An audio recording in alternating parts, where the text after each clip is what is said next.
The crystal chandelier at Grandview Manor cast warm golden light over the private dining room as my family celebrated Dad's 60th birthday. I sat at the far end of the long mahogany table, watching everyone exchange expensive gifts while nursing my glass of sparkling water. The contrast couldn't have been starker. Them in their designer clothes and glittering jewelry, me in a simple black dress from a department store clearance rack. The private dining room buzzed with animated conversations about stock portfolios, European vacations and luxury car purchases. My brother Michael held court at one end, describing his latest restaurant acquisition to Dad's golf buddies.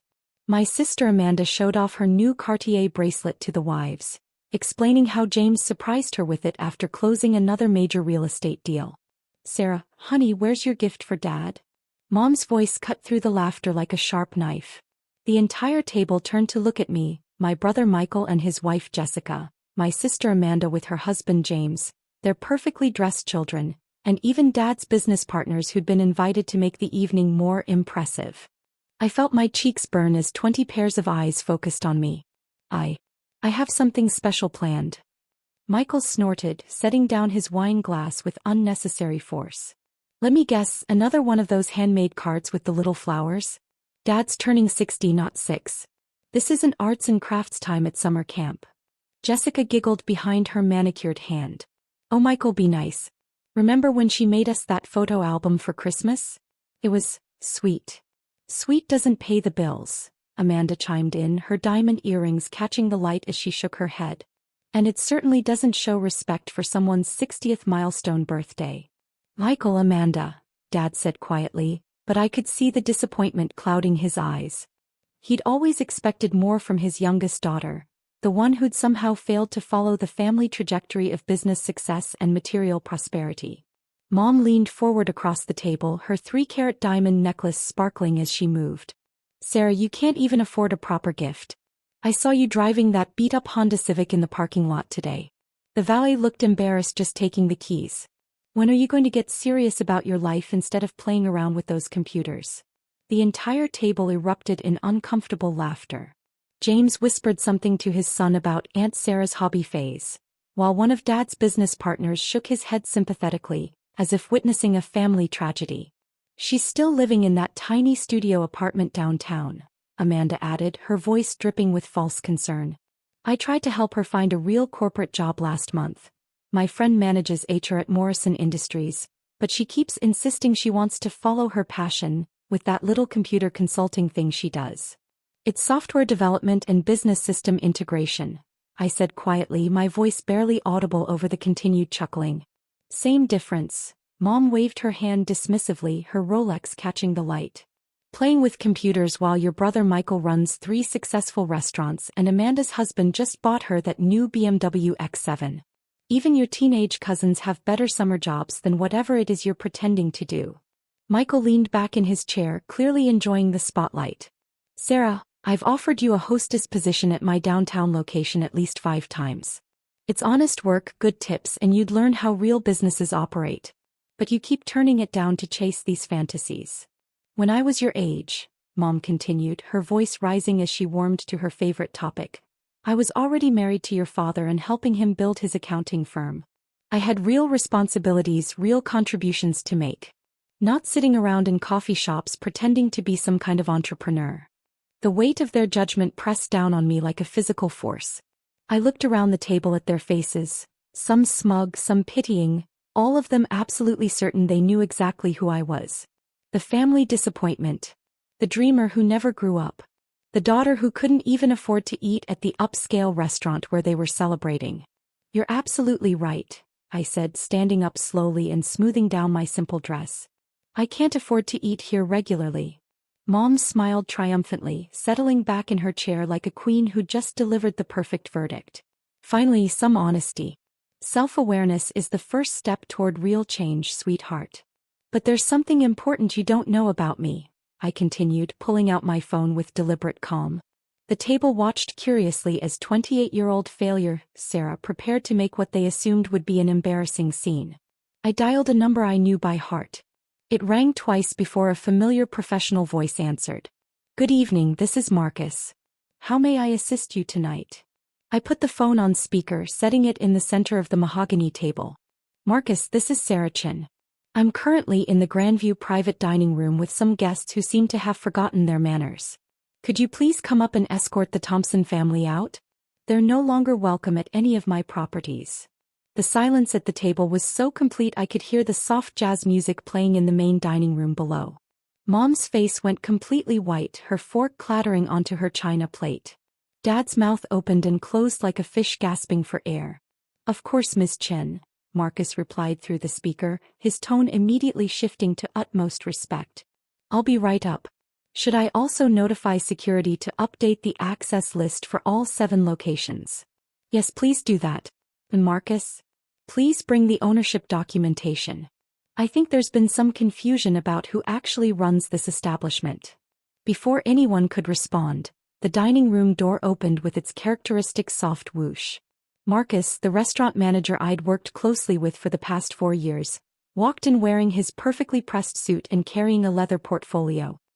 His usual professional smile faltered slightly when he saw the shocked faces around the table. Good evening, everyone. I apologize for any interruption to your celebration. He turned to me with a respectful bow that made Amanda gasp audibly. Miss Chen, is there a service issue I should address immediately? Dad found his voice first, though it came out as barely a whisper. Miss Chen? Marcus, why are you calling my daughter Miss Chen? Her last name is Thompson. I smiled for the first time all evening, feeling a weight I'd carried for years finally lifting from my shoulders. Actually, Dad, my legal business name is Sarah Chin. I changed it 4 years ago when I incorporated my first company. Chin is Mom's maiden name. I thought she'd appreciate the honor, though she never seemed to notice. That's impossible, Michael stammered, his confident demeanor cracking. You work with computers in coffee shops. You drive a 10-year-old Honda. You live in a studio apartment. I work with integrated business systems across multiple industries, I corrected gently, including hospitality, real estate development, and logistics. The coffee shops are just where I prefer to work when I'm coding. As for my living situation, I choose simplicity because every dollar I don't spend on status symbols goes into building something substantial. Marcus looked between me and my bewildered family, clearly trying to navigate the complex family dynamics he was witnessing. Miss Chen, would you like me to explain the current scope of your holdings? Please do, Marcus. I think my family deserves to understand exactly what they've been dismissing as playing with computers. Marcus opened his leather portfolio and pulled out several official documents. Certainly. Miss Chin is the founder and sole owner of the Grandview Manor restaurant group, which she established 4 years ago after purchasing this location from the previous owners who were facing bankruptcy. Amanda's wine glass slipped from her trembling fingers, shattering against the marble floor in a spray of red wine and crystal shards. 4 years ago? But that's when you said you were starting that computer consulting thing. The computer systems were just the beginning, I explained. I saw an industry that was struggling with outdated technology, inefficient operations, and poor customer experience integration. So I built solutions. Marcus continued, clearly proud to represent my achievements. Under Ms. Chen's leadership, we've expanded from this single struggling location to a 7-restaurant group employing over 300 people across the metropolitan area. The Grandview Manor Group now generates approximately $18 million in annual revenue. The collective gasp from the table was audible even over the background music. Jessica clutched Michael's arm, her knuckles white. James loosened his tie as if suddenly unable to breathe properly. 18 million, Dad repeated slowly as if testing whether the words were real. Our flagship location here at Grandview Manor alone brings in $4.2 million annually, Marcus added, consulting his documents. We've received recognition from the James Beard Foundation, earned Wine Spectator Awards for our cellar, and maintain 5-star ratings across all review platforms. Ms. Chin has also been featured in Restaurant Business magazine as one of the industry's most innovative young leaders.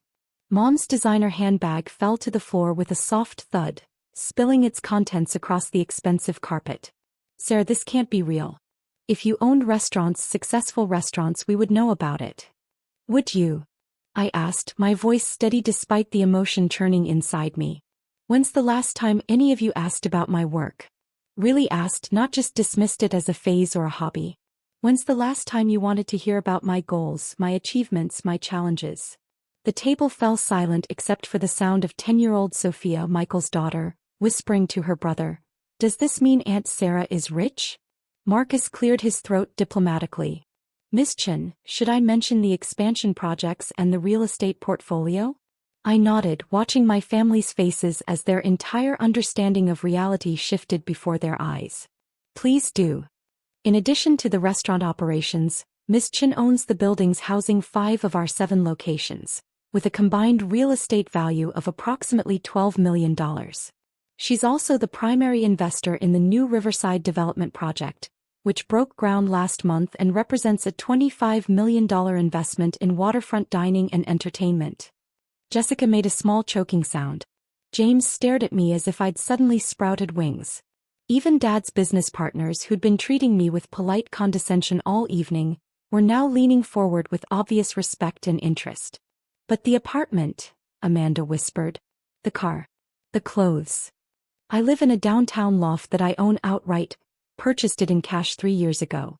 It's 2,000 square feet of converted warehouse space with city views. I drive the Honda because it's reliable and practical for running between restaurant locations. And I dress simply because I prefer to be judged on my ideas and results, not my wardrobe." Michael stood up abruptly, his chair scraping against the floor. "This is insane. If you were this successful, why would you let us treat you like a failure?" I finished. "Because I wanted to see who my family really was when they thought I had nothing to offer them." Tonight answered that question pretty clearly. Dad leaned forward, his face pale and drawn. "Sarah, sweetheart, we had no idea. We thought. You thought what you wanted to think," I said, not unkindly but with firm honesty. It was easier to believe I was the family disappointment than to consider that maybe I was building something you couldn't understand. Marcus shifted uncomfortably, clearly sensing he was witnessing a family reckoning. "Miss Chen, should I prepare your usual table in the main dining room? Or would you prefer to continue this conversation in your office upstairs?" "My office?" Mom echoed weakly. "Yes, Miss Chen maintains an executive office on the 3rd floor for managing the restaurant group and meeting with investors," Marcus explained. "She's here most Tuesday and Thursday mornings for operations meetings." I looked around the table at 20 faces displaying various combinations of shock, embarrassment, and dawning realization. These were the people who'd raised me, loved me in their way, and completely failed to see me. "Marcus, could you please have the valet bring my car around?" "Of course. The Porsche tonight, or would you prefer the Range Rover?" The collective gasp was even louder this time. Michael actually laughed, a short, disbelieving bark. "Porsche? You have a Porsche?" "I have several vehicles," I said simply. "The Porsche for client meetings, the Range Rover for site visits, and yes, the Honda for everyday errands. Different tools for different purposes. The Porsche tonight, please, Marcus. And thank you for handling this with such professionalism." Marcus bowed slightly. "Always a pleasure, Ms. Chen. Will you be in tomorrow for the board meeting with the investors?" "Of course. 9 a.m. sharp. We're finalizing the Portland expansion." As Marcus left, the dining room erupted in overlapping voices, questions, apologies, demands for explanations, and expressions of disbelief.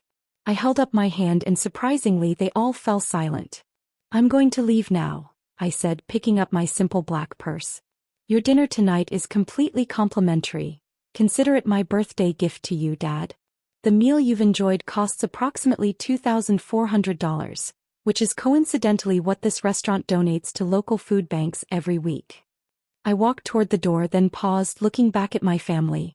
Dad looked older than his 60 years, Mom seemed to be fighting back tears, and my siblings appeared to be processing a complete shift in their understanding of reality. "There's a new location opening next month, Riverside Manor, the one Marcus mentioned.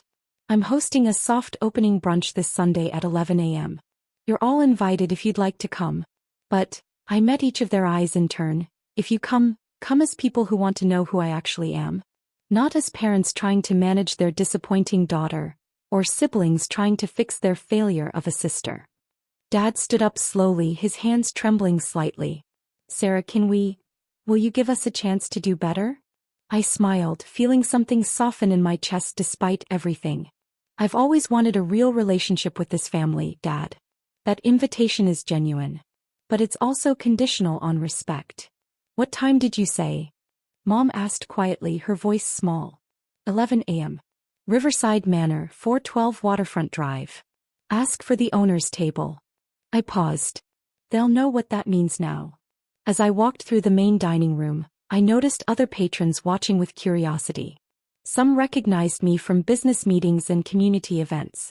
Others were simply drawn to the drama they'd glimpsed through the glass doors of the private room. The valet, Carlos, smiled as he handed me the keys to my midnight blue Porsche 911 Turbo. Good evening, Miss Chin. I hope your family celebration went well. It was educational, I replied, settling into the leather seat that had been custom-fitted to my preferences. As I drove through the city I'd helped shape with my restaurants and investments, past the office buildings where my corporate catering division served thousands daily, past the Culinary Institute where I guest lectured on restaurant technology integration, I felt lighter than I had in years. My phone buzzed with a text from Dad. We'll be there Sunday. All of us. Thank you for the invitation and for the lesson we clearly needed. I'm proud of you, daughter. I should have said that years ago. A second text followed from Mom. I don't understand how we got it so wrong, but I want to learn. Can you forgive us? I pulled over and typed back. Sunday is a fresh start for all of us. Bring your appetites and your curiosity. Tomorrow would reveal whether my family could see past their assumptions and embrace who I really was. Either way, I'd learned something valuable tonight. I didn't need their approval to be successful, but I wanted their love to be based on truth rather than fiction. I drove toward my downtown loft, past the skyline I'd become part of, ready for whatever version of my family showed up on Sunday morning.